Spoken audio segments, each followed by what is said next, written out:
c'est plus facile, c'est plus difficile la CAN par rapport à la Coupe du Monde, parce que la Coupe du Monde, c'est ce que je leur disais. Mais oui, parce qu'ils sont tous, c'est clair ce que fait l'adversaire en Coupe du Monde. C'est clair. Les circuits de passe, l'organisation, les dynamiques. Les conditions. Les conditions, c'est un peu plus difficile. Oui, mais après, les conditions étaient bonnes en Égypte. Mais par rapport à vraiment l'adversaire, c'est clair. En Afrique, avec très peu, ils te font beaucoup de mal. En fait, en Afrique, moi j'ai appris très vite aussi. Désorganisation des adversaires. Mais la désorganisation. Ah oui, mais la désorganisation. Tu peux pas l'étudier. Ils désorganisent. Bien sûr. C'est ça en fait. Quand vous attaquez et que vous regardez l'adversaire et que quelqu'un vous dit ouais purée, lui il se replie pas, lui il se replie pas, lui il se replie pas, tu peux les tuer là. Ouais, mais ça veut dire que tu vas créer la supériorité numérique. Au moment où tu perds la balle, ils sont 4 derrière. Alors que les Européens ou les Sud-Américains, il suffit que tu te places sur eux, puis c'est tout. Voilà. C'est eux finalement qui te guident. Après, quand tu danses, si tu danses avec quelqu'un qui sait danser, bah tu danses bien. Avec quelqu'un qui sait pas danser, ben voilà, c'est exactement ça. Je lui dis souvent ça. Et sincèrement, je les découvre, je le savais avant, et donc on a. Donc la Coupe du Monde est plus facile que la CAN. En termes de maîtrise, en termes de tactique, en termes de gestion aussi, parce qu'il se passe des choses à la CAN, des imprévus, mais on les a tous maîtrisés les matchs. Hein. À la CAN, on a eu la meilleure possession dans tous les matchs, les meilleures occasions.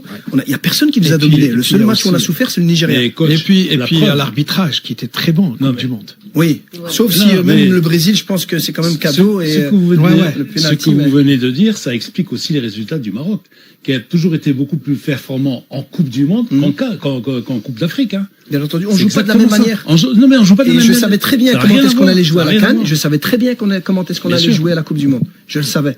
Deux footballs différents. Voilà, deux contextes différents. On prend le match du Nigeria, vous avez été très solide. Il n'y avait pas de jeu à la marocaine, c'est-à-dire les Marocains sont friands de ballon. Là, vous avez laissé le ballon à l'adversaire et vous avez su préserver l'essentiel, c'est-à-dire le match nul. Est-ce que c'est un enseignement à donner à toutes les sélections nationales et aux joueurs marocains? Parce que l'essentiel, c'est de gagner, pas de se faire plaisir. Et de bien défendre. Et aujourd'hui, de bien défendre. La fondation d'une maison, c'est une défense. Vous avez été, peut-être que comme vous l'avez dit tout à l'heure, il y a des choses, des imperfections, mais défensivement, c'était une masterclass. Oui. Franchement. Sans défendre à outrance. Hein. Parce que moi, peut-être, ici, ils m'ont chambré. Lorsque j'ai dit que vous défendiez sur 3 lignes, ils me disaient non. Ils me disaient que vous défendez... Hein, sur 3 lignes. Sur 3 lignes. Moi, j'ai vu des situations. Vous défendez sur 3 lignes. Sur la finale. C'est pas l'autobus, c'est pas le Bahreïn, par exemple, contre notre équipe. Quand on était 6 sur la ligne arrière, c'était un reproche qu'on faisait à notre équipe en post-match, en débriefing. On disait non, on veut pas être, qu'on soit pas. En fait, c'est une animation basse. On était à 5, c'est possible, c'est normal, parce qu'on doit maîtriser toute la largeur. 5. Une animation médiane et haute, on doit être à 4. Voilà. Pas plus. Voilà. Et même, on les voit qui bougent ensemble. La ligne médiane et les attaquants, c'est un bloc, voilà. Latéralement et en profondeur aussi, et verticalement aussi. Sur la finale, tu vois le positionnement des milieux et le positionnement des attaquants, et tu sens que tout a été fait pour faire en sorte que à la récupération, Mahama puisse gicler. Mahama ou d'autres joueurs, mais c'est vrai. En fait, moi je dis toujours, avec une défense de zone sur le côté et un peu plus de structure sur le côté droit. Ouais, mais en fait, ça dépendait un petit peu de l'adversaire aussi, là où il mettait je parle de la finale face à l'Argentine. Oui, la finale, on s'avère très bien. En fait, si vous revoyez bien le premier but, en tout cas le coup franc, ou l'action qui amène le coup franc, on sait que la position de notre 10, Houssem et Sadar, elle va être super importante. Parce que comme ils sont à 5, on sait que le fait qu'il décroche un petit peu, il aspire un joueur et il crée un espace entre Othman et Zabiri. Et que cet espace, il fallait en profiter. Et Zabiri a très bien profité. Et donc c'était vraiment préparé. Et puis dans les récupérations de balles, sur le deuxième but, elle est vraiment très intéressante parce que c'est vraiment comme ça qu'on a voulu défendre. C'est-à-dire défendre en avançant.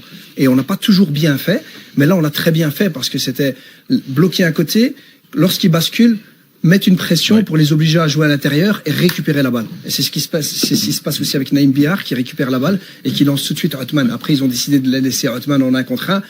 Tant pis pour eux, je l'aurais jamais fait. Et puis mais moi je dis toujours que défensivement, je le dis toujours aux joueurs.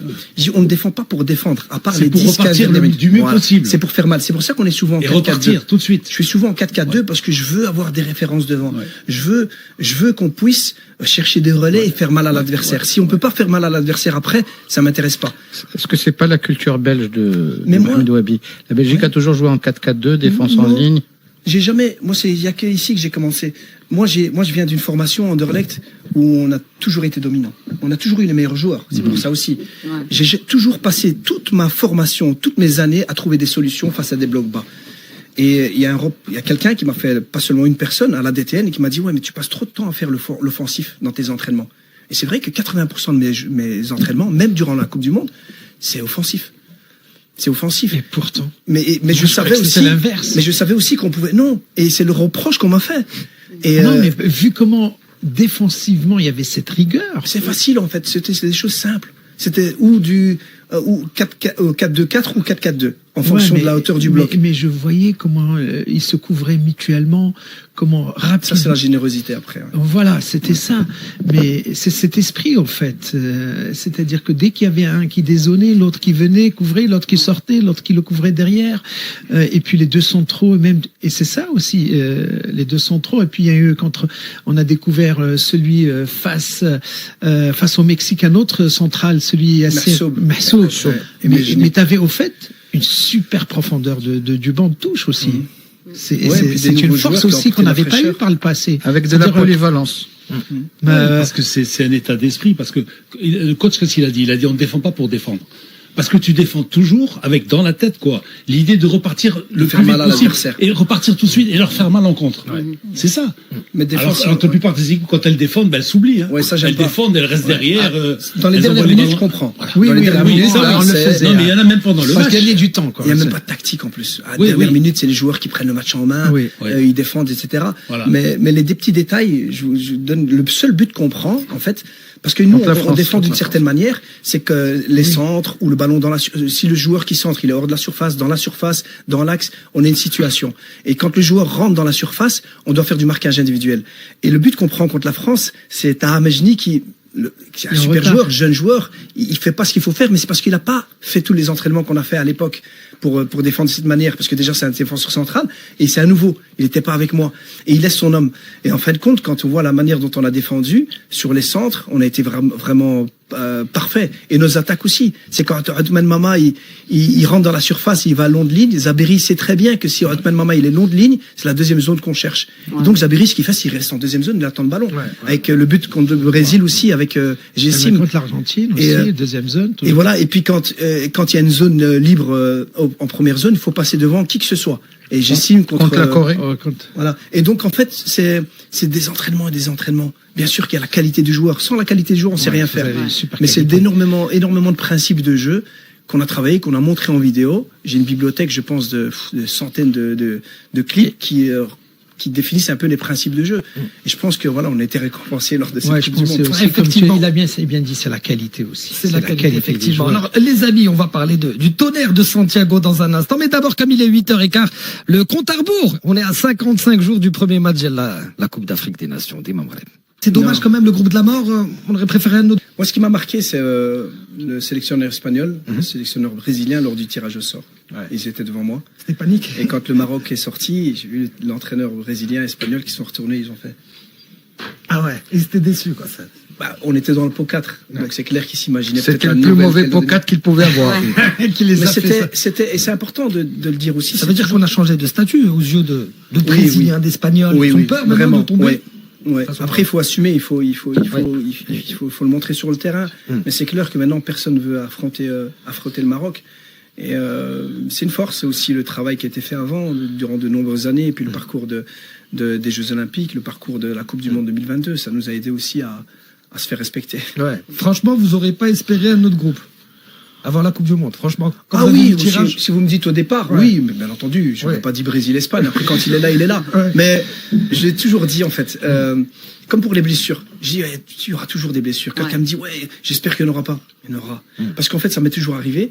Et les tirages au sort, j'ai vécu ça à Anderlecht, on a fait des gros tournois internationaux, et j'avais toujours des tirages au sort impressionnants. Je me rappelle le premier gros tournoi international que je joue à Amsterdam, la poule, c'était Bayern, Benfica et Barcelone.